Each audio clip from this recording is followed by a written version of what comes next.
জীবনের প্রতিটি মুহূর্তেই কত না কি ঘটে যায়। বছরের ৩৬৫ দিনে অগণিত স্মৃতির সঙ্গে জমা হয় দুঃখ, বেদনা, দুঃস্মৃতিও। এবছরে দেশের ক্রিকেট অঙ্গনেও প্রতিচ্ছবি অনেকটা এমনই। সুখস্মৃতির তুলনায় দুঃখের স্মৃতির পরিমাণই বেশি। এবছরের শেষ দিকে নিউজিল্যান্ড দুর্গ ভাঙে বাংলাদেশ দল। সাদা বলের ক্রিকেটে কিউইদের মাঠে অবশেষে জয়ের দেখা পায় টাইগাররা। প্রথম জয় পায় ওয়ানডেতে। প্রথম ২ ম্যাচ হেরে সিরিজ খোয়ানোর পর নেপিয়ারে তৃতীয় ওয়ানডেতে জয় তুলে নেয় নাজমুল হোসেন শান্তর দল। পরে টি-20তেও কিউইদের মাটিতে অধরা জয় পায় টাইগাররা।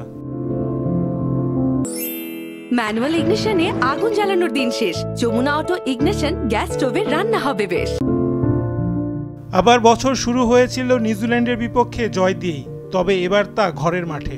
২০২২ সালের শেষ দিকে মাউন্ট মঙ্গানুয়ে নিউজিল্যান্ডের মাঠে প্রথমবারের মতো টেস্ট জিতেছিল বাংলাদেশ। কিউইদের বিপক্ষে সেটি ছিল বাংলাদেশের প্রথম টেস্ট জয়। চলতি বছরের শুরুতে নিজেদের মাঠেও নিউজিল্যান্ডের বিপক্ষে টেস্ট জয়ের স্বাদ পায় লাল সবুজেরা। চলতি মাসেই সিলেট আন্তর্জাতিক স্টেডিয়ামে কিউইদের বিপক্ষে ১৫০ রানের বড় জয় পায় নাজমুল হোসেন শান্তর দল। এবছর মার্চে ৩ ম্যাচের সিরিজে ইংল্যান্ডকে প্রথমবারের মতো হোয়াইট ওয়াশ করে বাংলাদেশ। ২০২৩ সালে ক্রিকেটের সবচেয়ে বড় ইভেন্ট ওয়ানডে বিশ্বকাপে চরমভাবে ব্যর্থ সাকিব আল হাসানের দল। বিশ্বকাপে যাওয়ার আগে সেমিফাইনালে খেলার লক্ষ্যের কথা জানিয়েছিলেন কোচ ও অধিনায়ক, কিন্তু প্রত্যাশার তুলনায় প্রাপ্তি একেবারে শূন্য। ৯ ম্যাচে মাত্র জয় ২টি। আফগানদের হারিয়ে বিশ্ব আসর শুরু করা সাকিবরা হেরে যায় আইসিসি সহযোগী দেশ নেদারল্যান্ডসের কাছেও। কোনো মতে পয়েন্ট টেবিলের ৮ থেকে আইসিসি চ্যাম্পিয়ন্স ট্রফিতে খেলার যোগ্যতা ধরে রাখে তারা। পুরুষ দলের বাজে পারফরমেন্সের ভিড়ে বছর জুড়ে ধারাবাহিক সাফল্যের হাসিতে হেসেছে বাংলাদেশ নারী দল। ঘরের মাঠে পাকিস্তানের বিপক্ষে ওয়ানডে ও টি-20 সিরিজ জেতে নিগার সুলতানা জ্যোতিরা। ভারতের বিপক্ষে ওয়ানডে সিরিজে ড্র করে। এ মাসে দক্ষিণ আফ্রিকার মাটিতে প্রোটিয়াদের বিপক্ষে টি-20 সিরিজ ড্র করে নারী দল। এরপর নিজেদের ওয়ানডে ইতিহাসের সর্বোচ্চ দলীয় স্কোর ও সবচেয়ে বড় ব্যবধানে জয় পায় দক্ষিণ আফ্রিকার বিপক্ষে। বছরের শেষ দিকে ক্রিকেটের সবচেয়ে বড় সাফল্য নিয়ে আসে বাংলাদেশ অনূর্ধ্ব-১৯ দল।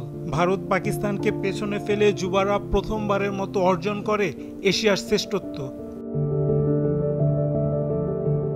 এবছর দুটি অদ্ভুত আউটের সাক্ষী হয়েছেন ক্রিকেট প্রেমীরা। দুটির সঙ্গে জড়িয়ে রয়েছে বাংলাদেশের নাম। ৬ নভেম্বর দিল্লিতে বিশ্বকাপের ম্যাচে শ্রীলঙ্কার অ্যাঞ্জেলো ম্যাথুসকে টাইম আউট করে বাংলাদেশ। নিজেদের পক্ষে যুক্তি দেখান সাকিব, বলেন নিয়মের মধ্যে থেকেই টাইম আউটের আবেদন করেন তারা।